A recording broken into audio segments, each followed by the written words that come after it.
Okay. Got it. Fantastic. Well, Walnut and the coach, yet again, here we are. Here we are. Great to see you, Coach. Great to see you, coach. Oh, my brother, I am so delighted to have this conversation with you today. I don't know what season we're in. We've been doing this 3 or 4 seasons now. So, episode, I don't know which. We'll figure it out someday. Yeah. But I'm delighted to have conversation with you and I'd love you to kick it off. Well, first of all, it was so great to see you down at Long Beach Magic. And of course, magic happens down on this little island, and we call it Long Beach, I call it magic. But when I see you run up the beach, I in a way it feels like the old movie 10. What was that when that who was the beautiful girl running up the beach? Bo Derek. Oh, Derek running up the beach and slow motion. I mean, but you came, straggling, like your run is a little different than Bo, but you had a bigger smile than her. And, we embraced someone who hadn't seen each other really in a year. And it always, it's always a magical feeling. And the cool part about soulmates in your life is, you don't have to see them all the time, but they're there. They're came into your life for a reason. And so it was just magical to see you, and it felt really good. Well, thank you, my brother, and let me give that back to you. I need to share, in the spirit of this meeting today, and anyone who may view this, I'm coming down the beach. You're already there, getting ready and getting centered and getting settled, ready to lead a yoga class. And from at least 100 yards away, I see the prayerful figure facing the ocean, and my heart just overflows, with love and anticipation of connecting with you. And the piece that you mentioned about, when you really feel that deep connection with folks, and a year can go by, 5 years can go by, it's like yesterday, when you get together. I sometimes I call that thick as thieves, right? When you got your thick as thieves people, that's the way it feels. It's that specialness. So I thank you, and I feel the same way. Yeah, so good. So you just threw it out, and it's one of my favorite little quotes, and so I thought maybe we start with that. The most important thing, and that should make I, is to make the most important thing the most important thing. And really, it's stolen from Stephen Covey, but it's so great, isn't it? Like if you just were able to prioritize, if you were just able to simplify, or become essentialists and really realize what's important, what's the signal, and what's all the noise, right?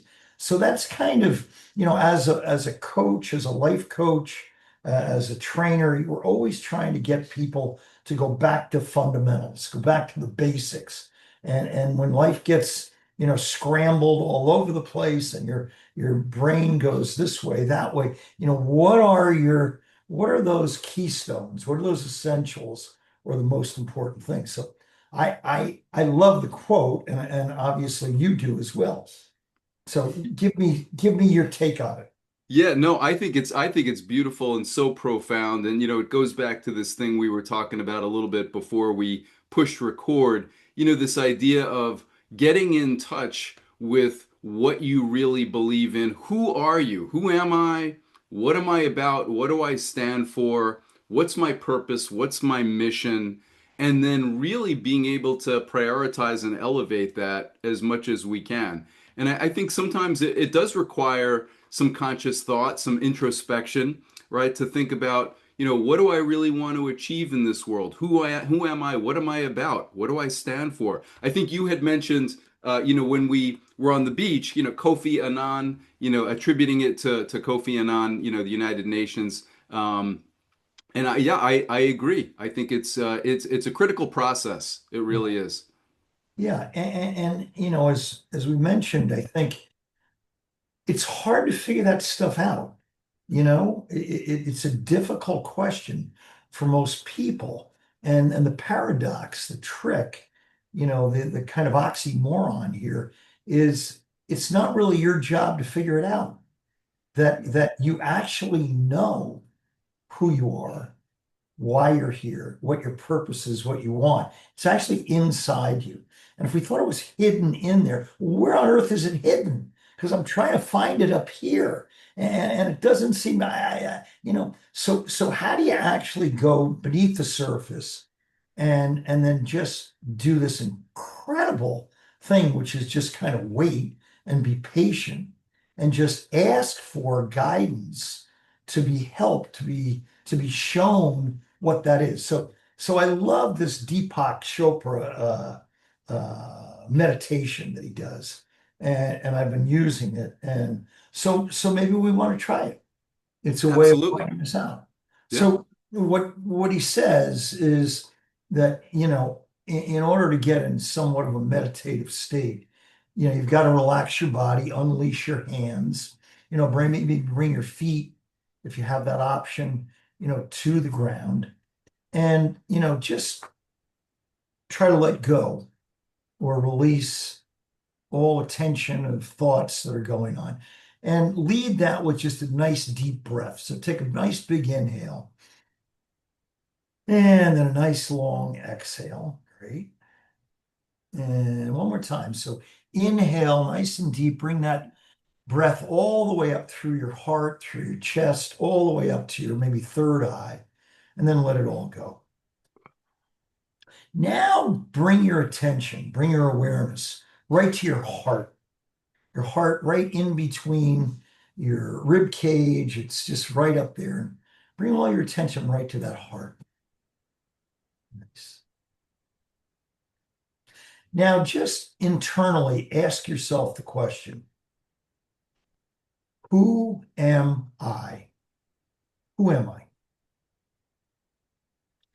And then spontaneously allow any sensation, any image, any feeling or thought to come into your heart.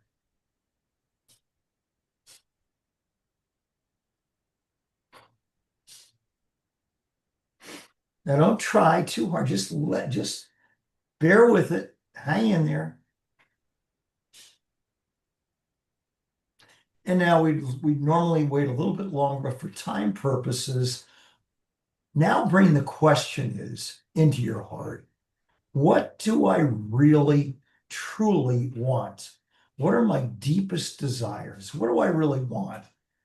And then after you ask yourself that question, and just allow any sensation, any image, any feeling, thought to spontaneously flow into that heart.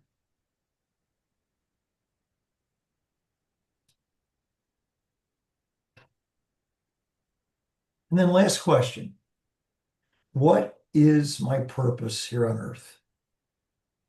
What is my purpose here on earth?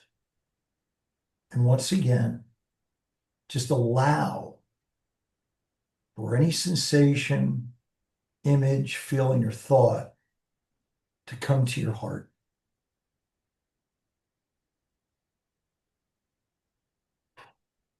And then just one last little bonus question. What are you truly grateful for? What are you truly grateful for?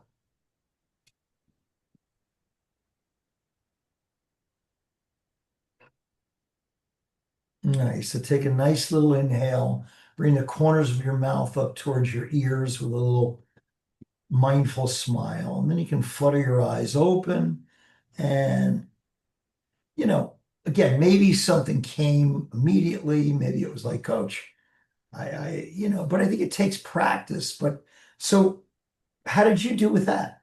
I loved it, Coach. I think what it did for me is it brought me to different ways of articulating, I think, who I am and what my purpose is.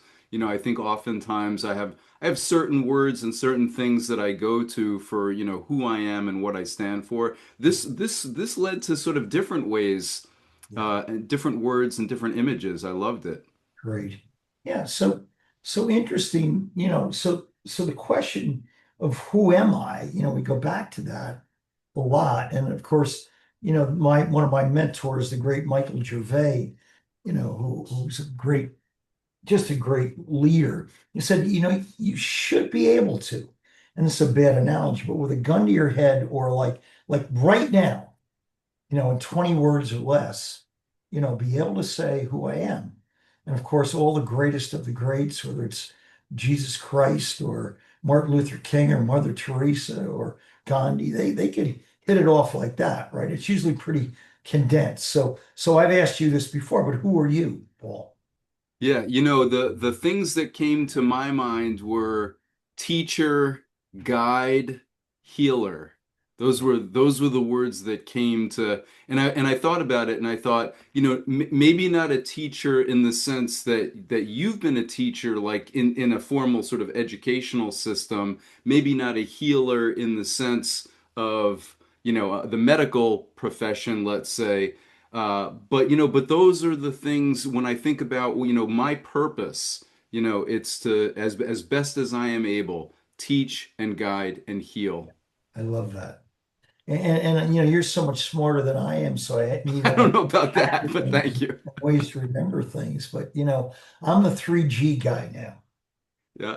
Tell me about 3G. My 3Gs are I'm a giver, I'm a grower, and I'm a guardian.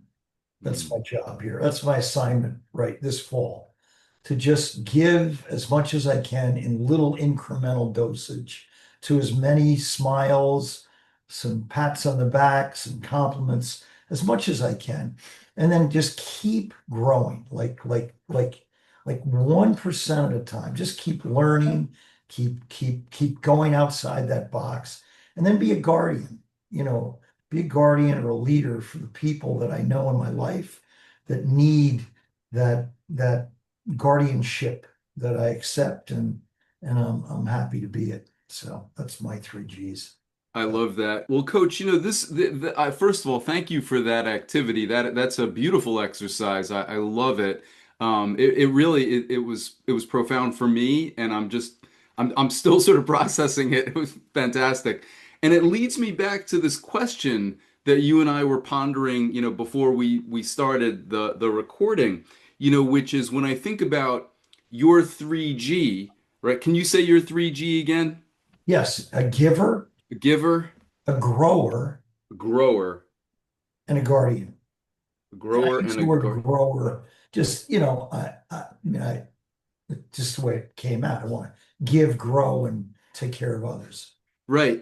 So this is perfect because it ties in to this question you and I were talking about. So when I think about, your 3G and especially the way it is focused on on others, on certainly on yourself, as growth, but growth for others, guardian, giver, and then I think about the ones that came to me, this sort of teacher and guide and healer. It brings me to this question of, I think you can unite those ideas, you can unite those identities in a common mission, right? I think you and I share a mission. We're using some different words in a sense to define ourselves, but they support this mission, if you will, of making this world a better place, supporting the well-being of humanity and this beautiful world that we live in. And I continue to come back to, I think my intuition is this is the shared mission. This is the shared mission of all of us as a humanity. But I don't know that we're not all aware of this, right? Where there's sort of there isn't a uniform awareness, right, of how we can support that mission. What does that lead you to do? I mean, what does that lead you to in terms of your thinking, and how can we awaken an awareness in our brothers and sisters around us and around the world that, hey, this is our shared mission, and we may be, Jim may be a guardian and a giver, Paul may be a healer. We use different words to define ourselves, but they all support this grand mission. This is what jumps at me right now. I love this Hands to Heart Center. So this is kind of the way. a lot of people look at their life, right? Like, here's me, here's everybody else, right? And, we're kind of, battling against each other. It's back and forth. And like the kind of magical answer, is this, right? To truly embrace each other. And you're doing it for this, right? You're doing it because, there's something bigger here. There's something bigger in our life that has placed you here to be in this position, to embrace the people around you. Now, an interesting thing, if you're here and you try to pull your hands, like there's no strength, like you hear you, but here, when you pull apart, notice the strength that comes when you're together. And then there's actually even a magical part. If you bring your arms behind your back and embrace those hands together and open up your chest, open up your heart, and look up to the sky. This is the most powerful of all yoga positions. This is heart open, heart open, but strong, right? And you gaze up, and if you gaze straight up to the sky and connect with something bigger, you'll find strength that you never even thought you had. So we're all living in this world. I want to live in this world because of Mm. this, and I want to use my strength with others. So this makes sense. It's embrace. The word embrace to me is jumping all over the place. And I actually forgot I want to bring this into play when we get a chance, but go Yeah. ahead. I love it. I think it's a beautiful analogy. I love I love the bringing in of the yoga pose. I love the symbolism, of I mean, all of it I think makes a lot of sense. Yeah. How do we, when I think about it, Jim, and again, you've been in the education world, right, for such a large chunk of your career. I think about young kids, growing up in the education setting, in the family setting, and and I think about, it's not a criticism of either this education system or families, but how much are we sharing with our young people, get in touch with this, Yeah. right? Get in touch with this. This when we go back to what we said at the beginning, Yeah. right? Make the most important thing the most important thing, right? I'm a believer in all of the classic education. I want literacy, I want science, I want PE and arts and math. I want all that stuff. But Yeah. this is probably the most important. This is the most important stuff, Yeah. right? Of our development, of our learning and our growth. And I want that to be more of a constant in all of our systems. What do you think? Yeah, I think you're right on track. And this, of course, is, one of the challenges because that unfortunately the amount of screen time compared to face to face, actually the reality of feeling someone's, you know, uh, like again, this emotional intelligence key, which is so crucial, is to get in touch with our own feelings, but to learn through empathy and compassion, or to sense other people's feelings, right? And without that empathy, I think we have a trouble navigating our way through life. And so, how much, and again, this sounds so trite and simple, but like how much face to face, you know, conversation with another person that we don't know goes on in a classroom. This barbaric kind of industrialized sit in chairs, which is changing quite a bit. But in the world of SEL and social emotional learning, and I mean, in my school, we would do 5 minutes a day of just that speed dating, where you just connect and then use one of, like what's the most important thing to you today?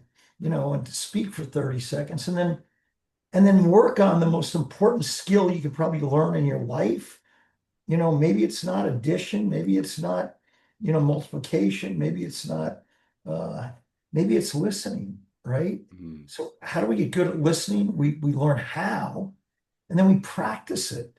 And you don't need to go in a room and do this and close your eyes for 20 minutes. Go with a friend, sit on the bench and just listen. And just no, just listen. No, just I said just no, no, no, don't fix them, don't help them, just listen and then say, tell me more. I mean, you want to learn how to meditate, that's meditation, single point meditation. And with resisting impulse to talk or help. I love it. I love it. Beautiful, coach. I mean, some of the points you hit, and I'm scribbling notes furiously over here on my paper. When you mentioned, empathy and compassion, I sort of, I posed this question to you about, if we were to, this is a different way of saying it, if we were to redesign, right, our education systems, if we were to redesign, some of the family dynamics even, right, in our world, right? So that perhaps the most important things, again, that we're learning along the way, we're not discounting things like math or literacy or, all these things, but we're prioritizing, we're making the most important thing empathy and compassion. And we're saying that learning to cultivate empathy and compassion is perhaps among, if not the most important thing in Yeah. terms of our development. And I love what you say about this idea about listening, because I think about, like you said, in the world of emotional intelligence,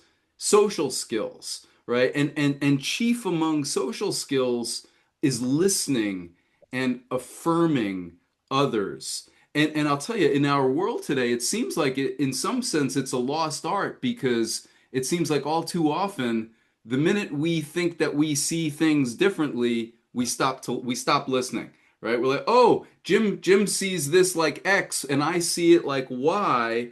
And so instead of me saying, I just need, we see it differently, but I just need to give Jim my listening. I just, even though we see it differently, I need to give him my listening. I think, that cultivates the empathy and compassion, I think. What do you think? Yeah, I mean, I think curiosity and and cultivating the skill of asking good questions to people. I mean, I mean, I'm a question nut for a couple of different reasons, but when you sit with someone and you have this upfront judgment or opinion about who that person is, right?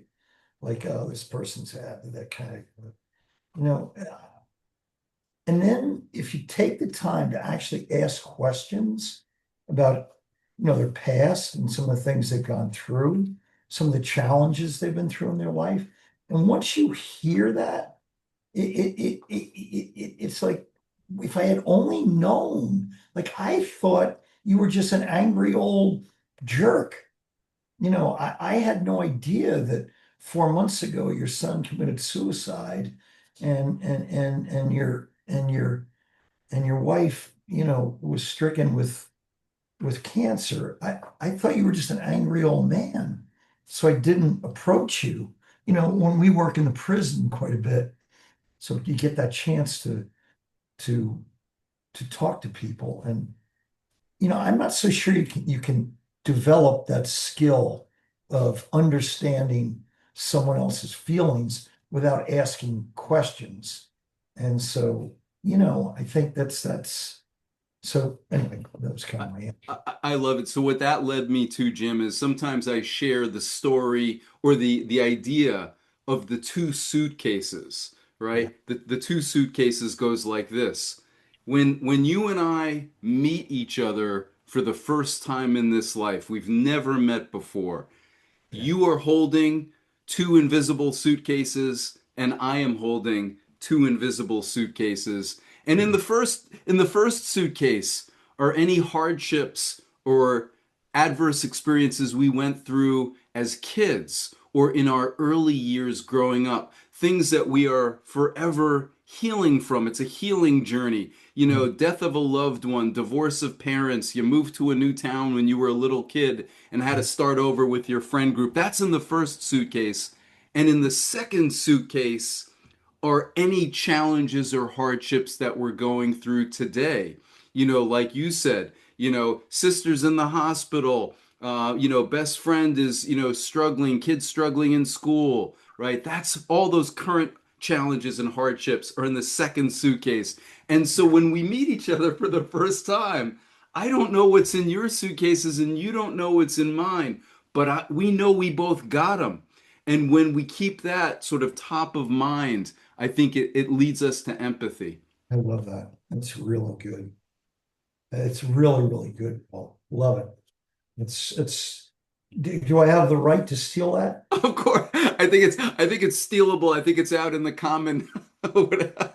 Yeah, I am intrigued by and I could go to my story, but the optimism versus hope Oh, yes. that you wanted to talk about, because I'm actually going to speak on optimism, and I do have some definite thoughts about it, and I love the way you differentiate between the two. So tell me more.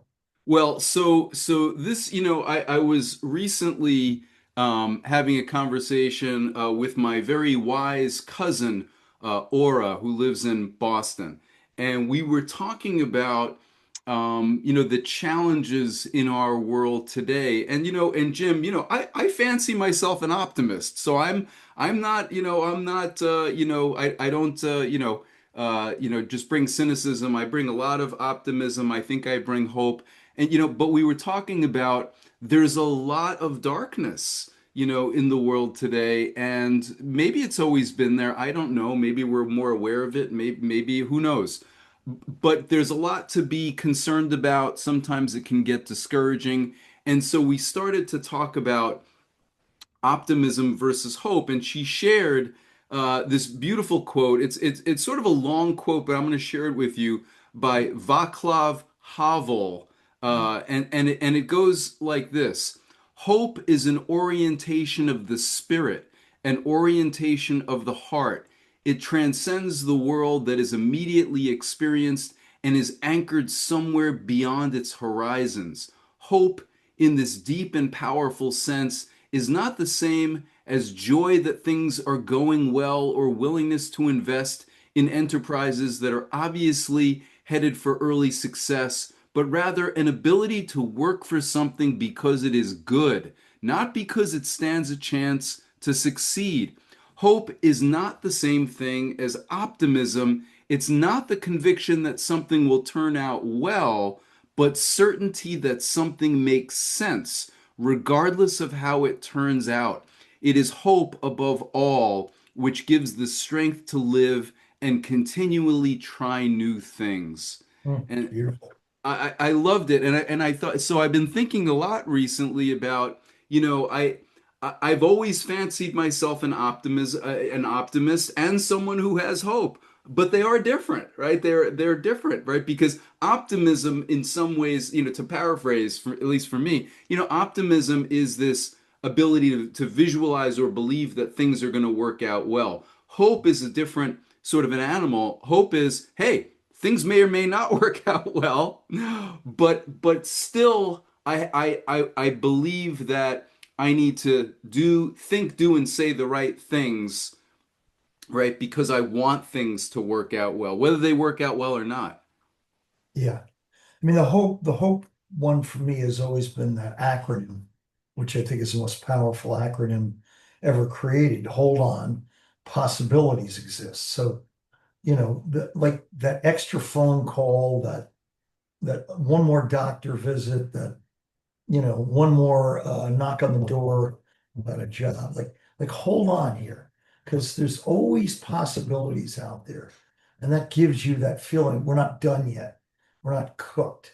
Um, that's always, but optimism, you know, it's that tricky piece. Optimism, by definition, would be a belief that something good will happen. There's something there. And by the way, I may have shared with you in the yoga class, there's a Metallica song called Cloverleaf, where James Hetfield sings, that light at the end of the tunnel that you might be glaring at just might be a freight train coming. I thought a lot about that too. And we came up with a good. But anyway, the optimism, the big piece about optimism always talked about is what they call the Stockdale paradox that maybe you've heard about before. Mhm. James Stockdale is the highest ranking officer to be shot down over Vietnam, and he's imprisoned, he's tortured, and he's in there with about, I'm going to say, 40 other men that are living in, like the worst possible thing could ever go through. And his constituents are saying things like, we're going to make it. We can make it. We can make it. And I know we're going to get out by Christmas. I know we're going to get out by Christmas. And Christmas would come, they wouldn't get out. And lo and behold, they lost all their fight then and they die of a broken heart. I'm gonna get out by my birthday. I'm gonna get out by the first. I'm gonna get out by the but Stockdale came with a different mindset, which was I don't know when I'm gonna get out.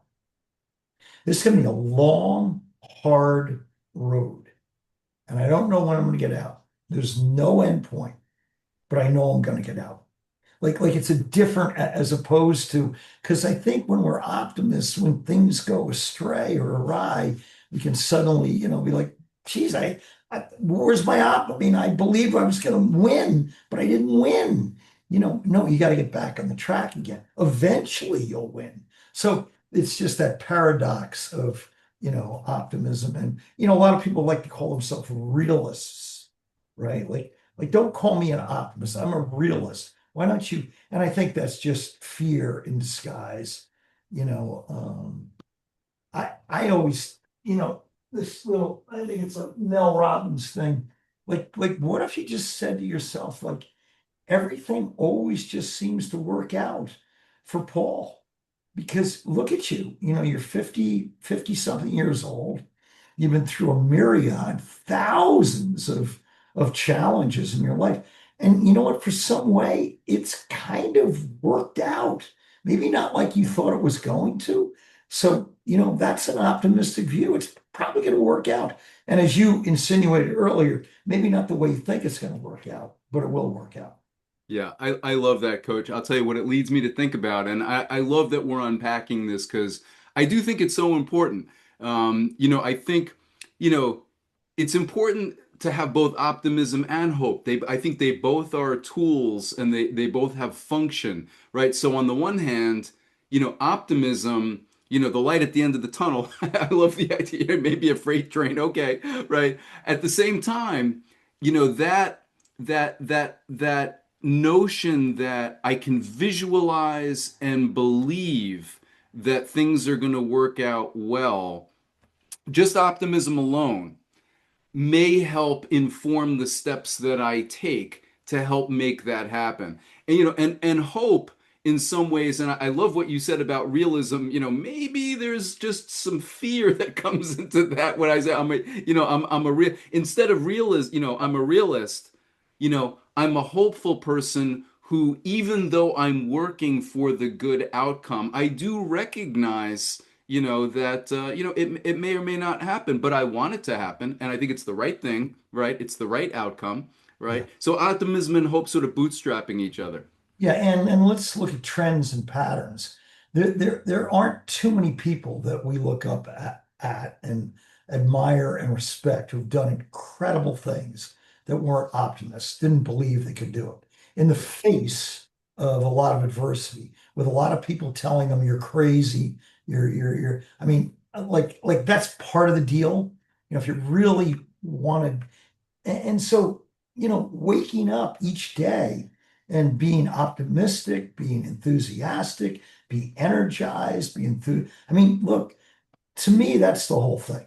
And why on earth would you ever act that way? Because you believe this is an optimistic, you believe you've been placed here on this earth and tomorrow can end. And you've been placed here for a reason to really make an impact and be alive and play this. It's more important than any football game we saw all weekend. I mean, people are like, life or death. Life or death is your life. Like, that's it. This is your game. And what would you want the football players you saw last night to walk on the field with their chins down? No, they're like, yeah, let's go get them. This is the biggest. Well, the biggest game in the world is your life today. Like, it's Monday. This is a big game. So, and that's so the base of it is I'm an optimist. I'm a outspoken optimist in the face of people who are like, come on, be realistic. We just went through an assassination and you got a smile on your face. I'm really upset about what happened. I truly am, but I can't control that. I can't control it. And the way I can answer that is for me to bring light, kindness, love into the world. And so that's my assignment. That's my position, not to be an analyst, not to sit around with a bunch of people and theorize why. I mean, that's anyway, blah, blah, blah. No, I love it. Again, it leads me to some themes that we touched on, which are things like, you know, the reason that some of the bad things happen in this world in ways is because of a lack of that light, right? And so to respond, with light, to respond with compassion and love and joy, if we were putting more of that collectively, this is going back to what I was saying about I want us all to share the mission. I want us, to inspire all 8 billion of us on the planet, right? To say, hey, we have a shared mission to make this a place of more light, to make it a place of more compassion and Yeah. more empathy. And I think that's the way we reduce, the tragedies and the darkness and all of the bad things that take place in this world. So Houdini was like the master magician, right? He was, but one of the things that not many people know is that, before he was a magician, he was a locksmith. Like so he knew locks backward and forward. So of course, one of his greatest tricks is he'd go to these federal penitentiaries, these lockdown facilities, and they would, of course, lock them in there, chain them in, and somehow, they'd walk outside, and then 30 minutes later he'd walk out. So anyway, this prison in Toronto, which is considered like we're nobody gets out of here, right? They summon Houdini up and go, maybe we can do the wildest stuff in the world. If you really think you're that good, let's bring you up here. So what they didn't know is Houdini would always go up and he'd always be with his wife. And his wife, because it might be the last time she saw whatever. So Houdini, as usually, you know, says, waves to all the journalists and, always gives his wife a little kiss, and they kiss and well, and Houdini walks into the jail, they lock it up, they close him up. And of course, what they didn't see was Houdini's wife, who was passing in that kiss, just this little steel piece of this little rod that Houdini would get out, and that would be what he would unlock the lock with. And that was always the trick. No one thought that his wife was doing that. Well, he gets to Toronto and goes through and gets his hands on, and he goes into this lock and he keeps doing it, and he's like, what's going on? Like, he's never had this ever happen before. He starts sweating, becomes like he said, this is it's not going to work. And all of a sudden, he just kind of puts his head down, shakes his head, leans up against the door, and the door flips open. And Houdini was trying to unlock an unlocked door. They actually forgot to lock it. And so the story is really about us trying to unlock a locked door, because the most important thing is to make the most important thing the most important thing. And you are placed on this earth to just wake up and be kind, loving, and care for others. And if you wake up with that intention, with that goal, I'll tell you what, it almost seems it's like it's too easy. Coach, I got to make $1 million. I got to get a new boat. I got to get the promotion. If you just can help people get what they want, if you can just use your gift to help others, you'll get everything you've ever wanted. So maybe we're trying to unlock a locked door, which is up here, and we just go inside and realize it's all there, and it always has been. Oh, anyway. Oh, beautiful, beautiful, my brother. I think maybe that is the note to end on. It's so profound and so beautiful. Wake up each day and bring the kindness, bring the love, the compassion, and the light. And it's I agree with you. I think not only do we make the world a better place that way, but we find the true fulfillment, right? Because I know, I think most people know the boat isn't what really brings you, the peace and the joy and the happiness, right? It's not the stuff, right? It's not the stuff, right? We all want the stuff, but that's not the real source of the peace and the joy. So I want to thank you for emphasizing that and for being the 3G. You are the 3G. Well, can we finish? You asked for one piece of wisdom. Could you give me your one going away piece of wisdom? Well, when I ask this question, thank you for bringing it back to that. And sometimes in conversation with people, it's not a formal quiz or anything like this. I simply say, if you had one single piece of wisdom or a few, two or three are fine, that you would love to share with all of humanity and say, hey, here's some of the best wisdom, that I've encountered in my lifetime that I'd like to share, what would it be? And I love, people give it some thought and they come up with some, I think, really heartfelt, some really thoughtful stuff. My three, and you've heard me talk about this before, are number one, let's work and make this world a better place. Let's take care of humanity and the beautiful world that we live in. That's number one. Number two, bring the compassion and the kindness in abundance. Engage with each other and bring that compassion and kindness in abundance. And number three, and the final for me, is self-care and personal wellness, right? We gotta put your own mask on first, right? If you're gonna make this world a better place, you gotta start by loving yourself and taking care of you. It's not selfishness, right? We do it to feel good, but we also do it to serve. So that's my stuff. How about you? Well, I'll end it up with three belts, right? A white, red, and a black belt. And of course, it's great to get your martial arts black belt, but I like the life game of jujitsu that we're playing, right? And so life is a cinch until it's not a cinch, right? Life is easy until it's not easy. And unfortunately, it's just a series of problems that we go through, a period series of problem solving events. But the problem's not the problem, it's the way we see the problem, how we deal with it. And if we learned how to deal with adversity, we'd be good. We can make it. So, most people start out life as white belts. And if you're a young person, you're a rookie, you're an amateur, you're a kid, when adversity hits, what do? Well, you've seen 5-year-olds, you've seen 6-year-olds. They cry, they complain and whine. Not fair. That's normal. You're a kid. You just don't know any difference. Now, unfortunately, I've seen some 40-year-olds and 50-year-olds with white belts on.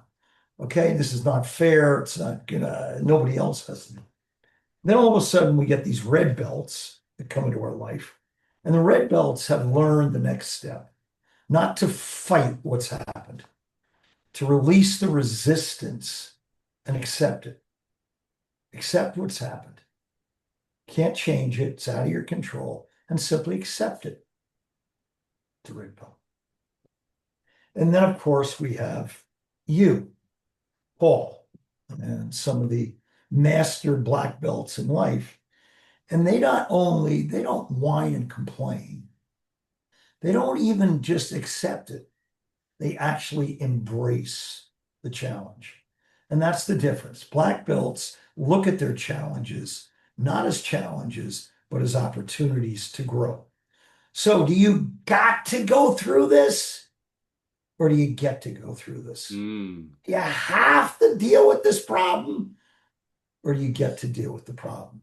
So if you reframe it, if you use it to make yourself better, you're what they call a life black belt. So that's kind of my little thing that I like these days. So anyway, long podcast. Beautiful, beautiful, coach. I love it. Oh, the black belt, the white belt, red belt, black belt. That is beautiful, beautiful way to assess, to describe. Yeah, Uh, Lovely, great lovely. coach. Thank you so much. You're the best. Oh, thank you, brother. Right back at you, man. Right back at you. Thank you. All right, love you. We'll sign off with that. Yeah, enjoy. All right, till next time. Yeah.